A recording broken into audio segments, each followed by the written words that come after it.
Good morning. Today we will discuss regarding strain gauge base load cell and torque sensors. So regarding the first topic regarding strain gauge base load cell. So this is the most common type of load cell. Such a load cell is used for measuring compressive forces. The length of the load sensing element is made short so that it does not buckle under the maximum allowable load. So these are the different shapes of strain gauges. Now regarding the load cell, so you can see the diagram. There is a top view and the front view that is shown, and it is connected to the bridge circuit. So it consists of a cylinder made up of steel on which 4 identical strain gauges are mounted. You can see the 4 identical strain gauges are R1, R2, R3 and R4. These are the 4 strain gauges that are mounted on a cylinder. 2 of them, that is R1 and R3, are mounted along the direction of the applied load. So that is mounted in a, that is called a vertical gauges. So that is mounted vertically. The other 2 strain gauges R2 and R4 are mounted circumferentially at right angles to gauges R1 and R3. So that is called the horizontal gauges. When there is a no load or the force that is applied on the steel cylinder, all the 4 gauges have the same resistances. As the terminals B and D are at the same potential, you can see in a Wheatstone bridge circuit. So the terminals B and D are at the same potential. The Wheatstone bridge is balanced.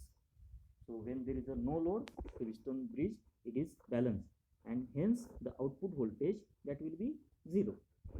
Now the force is applied on a steel cylinder.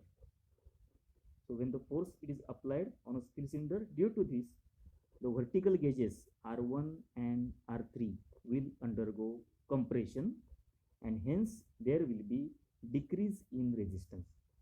When the strain gauges that are subjected to compression, there is a decrease in resistance. At the same time, the horizontal gauges R2 and R4 will undergo tension, and there will be the increase in resistance. When the strain gauges that are subjected to tension, there is a increase in resistance. Thus, when strain or the force applied, the resistances of various gauges changes. Now the terminal B and D will be at different potential, and the change in output voltage due to the applied load becomes the measure of the load when calibrated. So that output voltage, it is calibrated to directly show the value of the load. So this is regarding the construction and working of the strain gauge base load cell. Now the second, that is strain gauge base torque sensor. So torque is measured by either sensing the actual shaft deflection caused by a twisting force, or by deflecting the effects of this deflection. Now the surface of the shaft under torque will experience the compression and the tension as shown in the figure. Now the strain may be measured by electrical means to indicate torque. Multiple strain gauges may be installed and connected in a bridge circuit so that any deformation due to axial or transverse loads is cancelled out in the final readout. The strain in the shaft may be measured by means of strain gauges attached to its surface.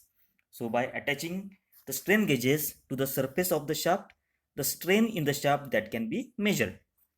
The gauges should be so mounted that they give maximum sensitivity to the strains produced by torsion. For the shaft subjected to pure torsion, the gauges will be strained in the directions of their major axis if they are mounted at 45 degrees to the axis of the shaft. The normal method is to mount a complete strain gauge bridge on the shaft. This configuration is generally used for measurement of torque. Now in this arrangement, two strain gauges are subjected to tensile stresses while the other two experience the compressive stresses. The gauges must be precisely at 45 degrees with the shaft axis. So you can see in a diagram the gauges that are placed at 45 degrees to each other. The gauges 1 and 3 must be diametrically opposite, and also 2 and 4. This arrangement has the advantage that it is fully temperature compensated, provides automatic compensation for bending and axis load, and gives maximum sensitivity for the given torque. The main difficulty with this arrangement is the connection of the bridge to its power source and display arrangement. Now there is a when the strain or the torque that is applied on a shaft, then to measure the torque there is a change in output voltage, and that output voltage it is calibrated to give the magnitude of the torque. So that is regarding the strain gauge base load cell and strain gauge base torque sensors. Thank you.